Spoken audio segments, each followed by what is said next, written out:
Hello friend, मैं आप सभी का दोस्त नवीन हूं और आप देख रहे हैं यूट्यूब चैनल। दोस्तों, क्या आप भी सरकारी जॉब के करना चाहते हैं? यदि आप सरकारी जॉब करना चाहते हैं तो हाल ही में IBPS RRB की न्यू वैकेंसी आई है। तो ये चलिए जानते हैं IBPS RRB न्यू वैकेंसी का एग्ज़ाम पैटर्न क्या है, पोस्ट नेम क्या है, लास्ट डेट कब है और ये जो सिलेक्शन प्रोसेस यानी कि इसका क्वालिफ़िकेशन और इसकी ऑनलाइन फीस मतलब फॉर्म भरते समय कितना पैसा लगता है, इस वीडियो में आज हम जानते हैं। तो दोस्तों, हाल ही में IBPS RRB की न्यू वैकेंसी 2024 में आई है। तो IBPS RRB में कुल कितने पोस्ट हैं? इसमें पोस्ट वैकेंसी है 9000 से ज़्यादा पोस्ट हैं। IBPS RRB न्यू वैकेंसी के लिए कुल 9000 से ज़्यादा पोस्ट निकले हैं। तो चलिए पोस्ट के नेम के बारे में बताता हूं आपको। तो दोस्तों, IBPS RRB के जो पोस्ट हैं वो दो टाइप के पोस्ट हैं। तो पहला पोस्ट है ऑफिस असिस्टेंट, आप ऑफिस में असिस्टेंट बन के काम कर सकते हैं। दूसरा जो पोस्ट है officers scale 1, officer scale II, officer scale III। तो ये है कुछ 4 पोस्ट निकले हैं IBPS RRB के। फिर से मैं बता देता हूँ, इसमें 9000 वैकेंसी हैं। तो इसमें पोस्ट जो है पहला ऑफिस असिस्टेंट, दूसरा जो है officer scale I, officer scale II यानी कि 2, तीसरा जो है ऑफिसर स्केल 3। तो ये कुल 4 पोस्ट निकले हैं। इन 4 पोस्ट को मिला के 9000 से ज़्यादा वैकेंसी आई है।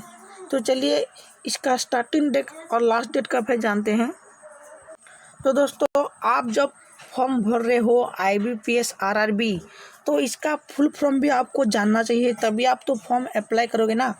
तो आज मैं बताता हूँ IBPS RRB जो न्यू वैकेंसी आई है, तो IBPS RRB का पूरा नेम बताते हैं, तब आप जाके फॉर्म अप्लाई करना, ठीक है।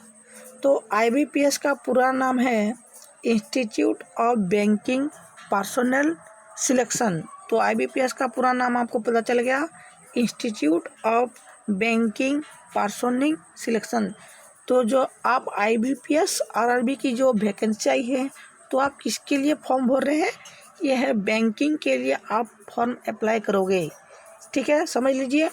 तो RRB का पूरा नाम जानते हैं। RRB का पूरा नाम है रीजियोनल रूरल बैंक क्लर्क। तो आप इसमें 2 टाइप के जॉब कर सकते हैं। पहला जो है इंस्टीट्यूट बैंक पर्सनल सिलेक्शन, ये है IBPS का पूरा नाम, और RRB का पूरा नाम है रीजियोनल रूरल बैंक क्लर्क।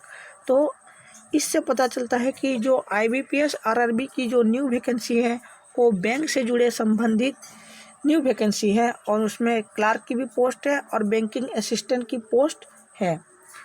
तो चलिए इसका स्टार्टिंग डेट देखते हैं। तो IBPS RRB जो पोस्ट है वो बैंक से रिलेटेड स्पोर्ट्स मतलब बैंक से रिलेटेड ही वैकेंसी आई है। तो इसका स्टार्टिंग डेट है यानी कि फॉर्म स्टार्ट हो चुका है 7 जून 2024 से। इसका ऑलरेडी अप्लाई हो गया है फॉर्म। तो ये फॉर्म अप्लाई हो गया है 7 जून 2024 से। तो इसका लास्ट डेट कब है? 27 जून 2024, यानी कि आज से कुल 10-12 दिन है। तो आप जल्दी से फॉर्म अप्लाई कीजिए। तो इसका स्टार्टिंग डेट है 7 जून, ऑलरेडी स्टार्ट हो चुका है, और इसका लास्ट डेट है 27 जून 2024। यदि आप भी बैंक में काम करना चाहते हैं तो अभी आप फॉर्म अप्लाई कीजिए। तो दोस्तों, IBPS RRB के लिए क्वालिफ़िकेशन आपको क्या चाहिए? जब आप फॉर्म अप्लाई करोगे तो आपको क्या क्या क्वालिफ़िकेशन चाहिए, तब जाके आप फॉर्म अप्लाई करेंगे। बिना क्वालिफ़िकेशन जाने फॉर्म अप्लाई मत कीजिए, क्योंकि आपका ही पैसा नुकसान होगा। तो इसीलिए आज हम क्वालिफ़िकेशन के बारे में जानते हैं। दोस्तों, IBPS के ऑफिस असिस्टेंट में आप अगर फॉर्म अप्लाई करना चाहते हैं तो कम से कम आपको बैचलर डिग्री पास करना होगा। मतलब आपको बैचलर डिग्री का पूरा कॉन्फिडेंस होना चाहिए। मतलब आप बैचलर डिग्री कंप्लीट कर रहे होंगे तभी आप ऑफिस असिस्टेंट में अप्लाई कर सकते हैं। तो इसके सिवा और 3 भी पोस्ट हैं ऑफिसर स्केल के रूप में और 3 पोस्ट है, जैसे कि officer scale 1, officer scale 2, officer scale 3। अगर आप इन तीनों में फॉर्म अप्लाई करना चाहते हैं तो इसके लिए आपको बैचलर डिग्री पास करना होगा और मिनिमम आपको बैचलर यानी कि बीए में 50 मार्क्स हैं आपके सर्टिफिकेट में, तब आप जाके आईबीपीएस आरआरबी का अप्लाई कर सकते हैं। तो समझ लीजिए आईबीपीएस आरआरबी का जो क्वालिफ़िकेशन है, अगर आप ऑफिस असिस्टेंट में अप्लाई करना चाहते हैं तो आपको बैचलर डिग्री चाहिए। इसके सिवा आप ऑफिसर स्केल 1, ऑफिसर स्केल 2 और ऑफिसर स्केल 3 में फॉर्म अप्लाई करना चाहते हैं तो आपको बैचलर डिग्री में पास तो करना होगा। तो उस पास के ज़रिए आपको मिनिमम 50% मार्क है तो आप आईबीपीएस आरआरबी की अप्लाई कर सकते हैं। तो दोस्तों आईबीपीएस आरआरबी का हमने क्वालिफ़िकेशन तो जान लिया। चलिए देखते हैं आपका सिलेक्शन कैसे होगा, मतलब सिलेक्शन प्रोसेस कैसे होगा। तो यदि आप ऑफिस असिस्टेंट में फॉर्म अप्लाई किया है तो इसके लिए आपको बैचलर डिग्री चाहिए। अगर आपके पास बैचलर डिग्री है तो आप किस तरह से सिलेक्शन हो सकते हैं मैं आपको बताता हूँ। यदि आप ऑफिस असिस्टेंट में सिलेक्शन होना चाहते हैं तो इससे पहले आपको प्रीलिमिनरी एग्ज़ाम देना होगा और उसके बाद आपको एक मेन एग्ज़ाम देना होगा जो आईबीपीएस आरआरबी के मेन एग्ज़ाम है, उसे भी आपको कंप्लीट करना होगा, तभी आपका सिलेक्शन हो सकता है। ये रहा ऑफिस असिस्टेंट के लिए। यदि आप ऑफिस असिस्टेंट में अप्लाई नहीं करना चाहते हैं तो आप ऑफिसर स्केल आई में फॉर्म अप्लाई करना चाहते हैं तो इसके लिए आपको बीए यानी कि बैचलर डिग्री में 50% मार्क रखना होगा। तो आपका इस तरह से सिलेक्शन कैसे होगा, आपको इसमें भी प्रीलिमिनरी एग्ज़ाम देना होगा, उसके बाद आरआरबी का मेन एग्ज़ाम भी आपको देना होगा, उसके बाद इंटरव्यू आपको देना होगा। यदि आप ऑफिसर स्केल आई में सिलेक्शन होना चाहते हैं तो आपको प्रीलिमिनरी एग्ज़ाम पास करना होगा, उसके बाद मेन एग्ज़ाम में भी आपको पास करना होगा और उसके बाद आपको एक छोटा सा इंटरव्यू देना होगा और उस इंटरव्यू में आपको पास होके तभी आपका ऑफिसर स्केल आई में सिलेक्शन हो सकता है। अगर आप ऑफिसर असिस्टेंट में सिलेक्शन मतलब फॉर्म भरना नहीं चाहते हैं या फिर ऑफिसर स्केल 1 में फॉर्म अप्लाई नहीं करना चाहते हैं तो आपके पास 2 विकल्प और हैं, ऑफिसर स्केल 2 और ऑफिसर स्केल 3। इन दोनों के लिए आप फॉर्म अप्लाई कर सकते हैं। इसमें आपको सिर्फ बैचलर डिग्री चाहिए और इसमें 50% मार्क चाहिए, आपके सर्टिफिकेट में होना चाहिए। और इसका जो सिलेक्शन प्रोसेस थोड़ा अलग है। इसका सिलेक्शन प्रोसेस आपको रिटन एग्ज़ाम देना होगा और उसके बाद सीधे आपको इंटरव्यू देना होगा। आप रिटन एग्ज़ाम में पास कर गए, सिलेक्शन हो गए तो आपको सीधे इंटरव्यू देना होगा। इसके लिए कोई प्रीलिमिनरी एग्ज़ाम नहीं है, ना इसके लिए कोई मेन एग्ज़ाम है, इसके लिए ओनली रिटन एग्ज़ाम है और इंटरव्यू है। तो आप इन चारों में से कौन से में सिलेक्शन होना चाहते हैं, कौन से में फॉर्म अप्लाई करना चाहते हैं, हमारे कमेंट बॉक्स में कमेंट कीजिए, तभी हम आपको कुछ हेल्प कर सकते हैं। दोस्तों आपने आईबीपीएस आरआरबी की तो क्वालिफ़िकेशन जान ली, आपका सिलेक्शन प्रोसेस कैसा होगा, कितने पोस्ट हैं, पोस्ट के नाम क्या है, स्टार्टिंग डेट क्या है, आप ये सब जान लिए।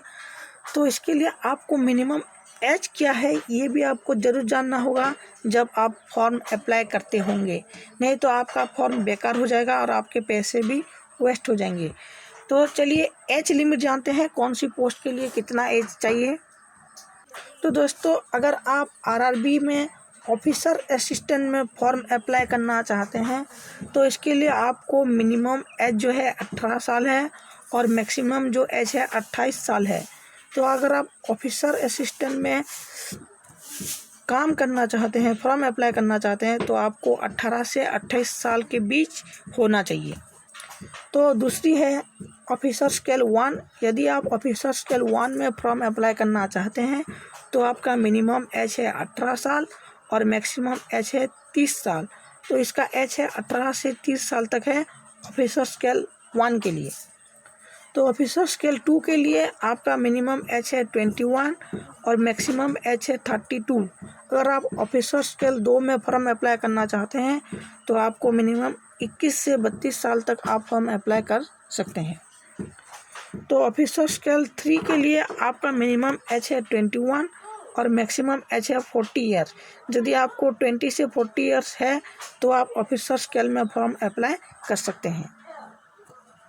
ठीक है, तो दोस्तों जब आप फॉर्म अप्लाई करोगे आपको क्वालिफ़िकेशन पता चल गया है, आपको सिलेक्शन प्रोसेस भी कैसे पता चल गया है, एग्ज़ाम पैटर्न पता चल गया है, आपको कौन सी फॉर्म में कितना एज की ज़रूरत है। तो चलिए उसके बाद हम ऑनलाइन फ़ीस की बात कर लेते हैं। जब आप आरआरबी में फ़ीस मतलब फॉर्म भरने जाओगे उस एप्लीकेशन की फ़ीस कितनी है। यदि आप जनरल कास्ट के हैं और ओबीसी कास्ट के हैं, इन दोनों में से कोई भी कास्ट है, तो आपके आरआरबी के लिए कुल 850 रुपये की फ़ीस देनी होगी। फॉर्म अप्लाई करने के लिए आपको 850 रुपये देने होंगे। यदि आप एससी और एसटी इन दोनों में से कोई भी कास्ट हैं तो आपको कुल 175 रुपये यानी कि 175 रुपये फ़ीस देना होगा जब आप फॉर्म अप्लाई करते होंगे। अगर आप जनरल ओबीसी हैं तो 850 रुपये आपको फ़ीस देना पड़ेगा ऑनलाइन करते समय। अगर आप एससी एसटी हैं तो आपको 175 रुपये का फ़ीस देना होगा ऑनलाइन फॉर्म अप्लाई करते हुए।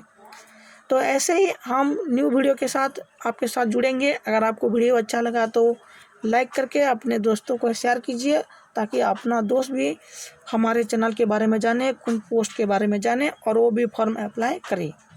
इसके लिए आपको बहुत बहुत धन्यवाद। आपका दिन शुभ हो। Thank you.